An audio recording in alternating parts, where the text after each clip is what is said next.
Imagine waiting almost 15 years for a sequel, 15 years of theories, leaks, fake trailers, fake release dates, and that one cryptic teaser from 2018 that still has people arguing on Reddit at 2 a.m. And then, right when Elder Scrolls 6 is finally within arm's reach, Xbox locks the door behind it. That is the conversation happening right now, and if the latest insider reports are accurate, millions of gamers, specifically PlayStation players, may never get to touch this game at all. Not delayed, not coming later, gone. So today we're breaking down exactly what's happening, why Xbox is suddenly rethinking everything, what it means for the PS5 crowd, and whether this whole thing is actually a genius move or the fastest way to torch a franchise that Bethesda has been protecting for over a decade. Stick around because the part at the end about Xbox's next console is the piece nobody's talking about. For the last couple of years, the assumption across the industry has been pretty simple. Elder Scrolls 6 launches day one on Xbox Series X and S, PlayStation 5, and PC. That's it. Everybody eats, everybody's happy. Bethesda sells 100 million copies and retires to an island. That assumption just got shaky. According to insider reporting making the rounds this week, there are, and I'm quoting the spirit of this here, very, very big discussions happening internally at Xbox about bringing back exclusivity. Not eventual exclusivity, not timed exclusive for 3 months, actual first party, you buy our box or you don't play this game exclusivity. The old Xbox playbook. The one everyone thought Phil Spencer had shelved permanently when Halo, Gears, and Forza Horizon all got announced for PlayStation. And if that U-turn happens, Elder Scrolls 6 is the single most obvious game on the board to weaponize. So the question is, why is Xbox suddenly pumping the brakes on this whole games everywhere strategy they've been preaching for the last 2 years? The honest answer is that it hasn't worked the way they hoped. Xbox hardware sales have been, to put it politely, not great. PlayStation has absolutely dominated this console generation, and when Xbox started putting their exclusives on PS5, a lot of fans read that as the white flag. Like, okay, they've officially stopped trying to sell consoles, they're just a publisher now. But here's what's interesting. Xbox has quietly been course correcting. New leadership, teases about generational system updates, achievements overhauls, rumors about a next-gen console reportedly codenamed Project Helix. None of that adds up to a company that's giving up on hardware. It adds up to a company getting ready to fight. And if you're getting ready to fight, you don't walk into the ring unarmed. You bring your biggest weapon. And right now, the biggest weapon Xbox owns, the one exclusive franchise that could genuinely make somebody buy a console they weren't planning to buy, is Elder Scrolls. Halo, it's beloved, but its moment as a system seller arguably peaked 2 consoles ago. Gears, same story. Forza is great, but it's never been the kind of game that swings purchasing decisions. Elder Scrolls is different. Elder Scrolls is the franchise where people still buy whatever console runs Skyrim the best 15 years after it came out. That's not fandom, that's gravity. Let's actually think about this from Xbox's side of the table for a second because it genuinely is a fascinating chess move. If Elder Scrolls 6 goes PS5 on day one, here's what happens. PlayStation players buy it, they play it on their existing hardware, Xbox collects the publishing revenue, which is nice. But nobody switches teams. Nobody buys a Series X because of it. The game becomes a financial win and a strategic nothing. Now flip it, Elder Scrolls 6 is Xbox exclusive, day one on Game Pass, and suddenly the math gets wild. Option A, somebody who's been a PlayStation loyalist for 10 years looks at it and goes, I'm not missing this game. I've waited since I was in high school. They buy a Series X or they subscribe to Game Pass on PC.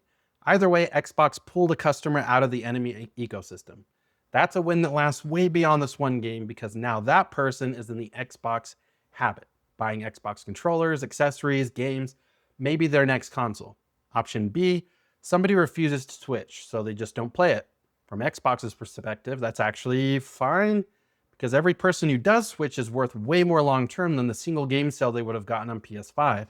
And then there's option C, which is the really spicy one. They hold Elder Scrolls 6 as a launch title for the next Xbox console. Project Helix launches, and the killer app is the most anticipated RPG of the decade. That is how you sell a console generation in 2026. Okay, so if I made it sound like this is a brilliant slam dunk, no downsides move, let me pump the brakes because there are real reasons this could blow up in Xbox's face. First, the backlash. We're talking about potentially locking out tens of millions of PlayStation owners from a game they've been anticipating for years. Some of those people are going to switch. A lot of them are going to be furious, and in 2026, furious gamers aren't quiet about it.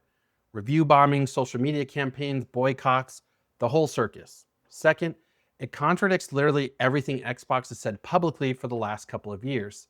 They have been on stage, on podcasts, and interviews telling everyone who'd listen that their strategy is games everywhere, no walls. If they do a hard U-turn on Elder Scrolls 6, every word of that message evaporates, and the gaming press will not let them forget it. Third, and this is the one nobody wants to say out loud, what if the game isn't good? Bethesda's last major release was Starfield, and Starfield got, let's just call it a mixed reception, generously. If Elder Scrolls 6 is your big exclusive system seller and it lands like Starfield landed, you don't just have a disappointing game, you have a disappointing game that you also use to alienate half your potential audience. That's a double loss. So the exclusivity play only works if Elder Scrolls 6 is actually as good as everyone is hoping, which is a gamble, a big one. Let's talk to the PlayStation crowd for a second, because honestly, you're the group with the most at stake here. If this exclusivity thing actually happens, your options boil down to three things again. One, you buy an Xbox, which look, the Series X is a genuinely good piece of hardware, Game Pass is a ridiculous value, and if Project Helix is real and it launches with Elder Scrolls 6, that's going to be a very, very tempting package. You wouldn't be switching tribes, you'd be adding a second console, which is what PC gamers have been doing forever. Two, you play on PC. Bethesda games have historically launched on PC simultaneously with console versions, and nothing in any of these rumors suggests that's changing. PC is the neutral zone. If you've got a decent rig or you've been looking for an excuse to build one, this is it. Three, you skip it, which sounds painful if you're an Elder Scrolls fan, but let's be real, there's going to be a tidal wave of alternatives. There are already multiple Scrolls-like RPGs in development, specifically because developers have noticed that Bethesda can't satisfy this market's appetite alone.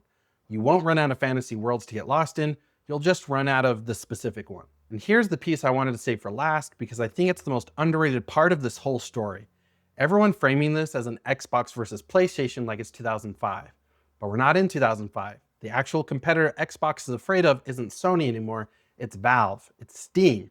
It's the Steam Deck, it's handheld PCs. It's the fact that the entire PC gaming ecosystem has quietly become the biggest gaming platform on Earth. Making Elder Scrolls 6 a console exclusive doesn't just pressure PS5 owners, it pressures the broader market to pick a side. And if Xbox plays this right, the game comes to PC on day one through Game Pass, which means every Steam Deck owner, every handheld PC owner, every living room PC setup, suddenly those people are the ones getting Elder Scrolls 6 while PlayStation owners wait. That reframes the whole narrative. It's not Xbox is being mean to PlayStation, it's Xbox is giving PC gamers a treat and PlayStation happens to be on the wrong side of that door.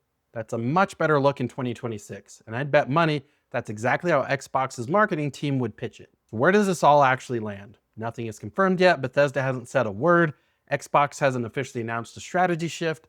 Everything I just walked you through is based on insider reporting, internal discussion rumors, and reading between the lines of Xbox's recent behavior. Could it all amount to nothing? Absolutely. Elder Scrolls 6 could still drop on every platform day one, and this whole conversation becomes a footnote. But if you've been paying attention to the patterns, the new leadership, the Project Helix rumors, the suddenly quieter tune on games everywhere, the timing of all this happening right when Elder Scrolls 6 is finally getting close to a real reveal, something is clearly shifting.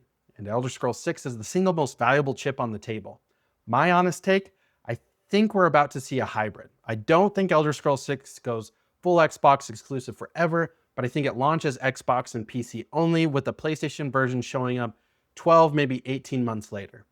That's the compromise that lets Xbox get its generational launch moment, sell some consoles, pump up Game Pass, and then eventually take PlayStation's money on the back end.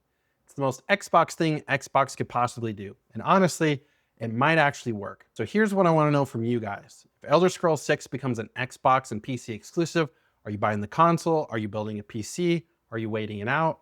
Or are you just done with this whole console war nonsense? Drop it in the comments. I read every single one. If this breakdown helped you make sense of what's going on, smash that like button, subscribe so you don't miss the next update on this story, because trust me, there's going to be a next update, and I'll catch you in the next one.